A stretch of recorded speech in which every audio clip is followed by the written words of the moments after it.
सुप्रभात बच्चों। उम्मीद है कि आप सब स्वस्थ हैं।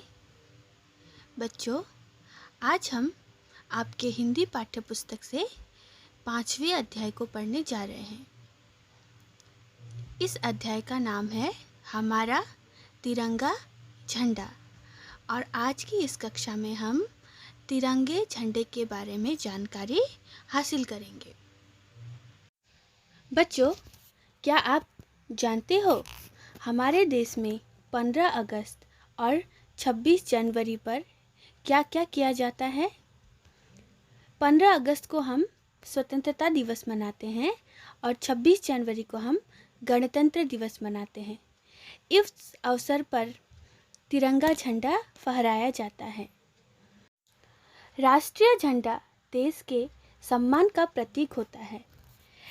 इसके सम्मान को बनाए रखने के लिए देश के सैनिक अपने प्राणों का बलिदान कर सकते हैं। हमारे राष्ट्रीय झंडे को तिरंगा कहते हैं। तिरंगा यानी कि इसमें 3 रंग होते हैं। तिरंगे में इस्तेमाल किए गए केसरिया, सफ़ेद और हरे रंग की पट्टियाँ तथा बीच में बना अशोक चक्र हमें कुछ संदेश देते हैं। तो आइए इस पाठ को प्रारंभ करते हैं।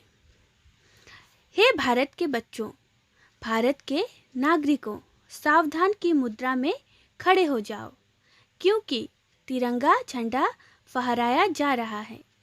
यह हमारे देश की पताका है। आओ इसके नीचे हम मिलकर गाएं, झंडा ऊंचा रहे हमारा। जब भी तिरंगा झंडा फहराया जाता है तो हमें खड़े होकर उसका सम्मान करना चाहिए। यह मात्र झंडा नहीं, हमारी आन भी है और हमारी प्राण भी है। इसके ऊंचा रहने का अर्थ है देश की शान बनी रहना। इसके 3 रंगों में हमारी एकता की कहानी लिखी है। केसरिया रंग का अर्थ है बहादुरी। यह रंग याद दिलाता है उन वीरों की जिन्होंने देश को आज़ाद कराने में अपना जीवन बलिदान किया। बलिदान करना यानी कि मर मिट जाना। हमारी बहादुरी इसी रंग में छिपी है। आओ हम सब इस झंडे के नीचे एकजुट होकर प्रतिज्ञा करें कि हम बहादुर बनेंगे।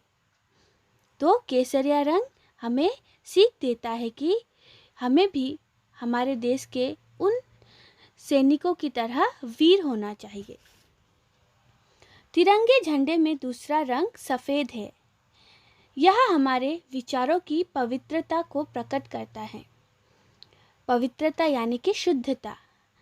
इस रंग में महात्मा बुद्ध की करुणा दिखाई देती है। गांधी जी की अहिंसा मुस्कुराती है। आओ हम दुश्मन को भी प्यार से मित्र बना लें और इस झंडे के नीचे खड़े होकर विश्व में शांति लाने का प्रण लें। प्रण लेना यानी कि प्रतिज्ञा करना, कसम खाना। झंडे के हरे रंग का अर्थ है हरियाली और खुशहाली। तो बच्चों, आज इस पाठ को हम यहीं तक पढ़ेंगे। आप आज पढ़ाए गए अंश का अभ्यास कीजिए और दिए गए अभ्यास कार्य को पूरा कीजिए।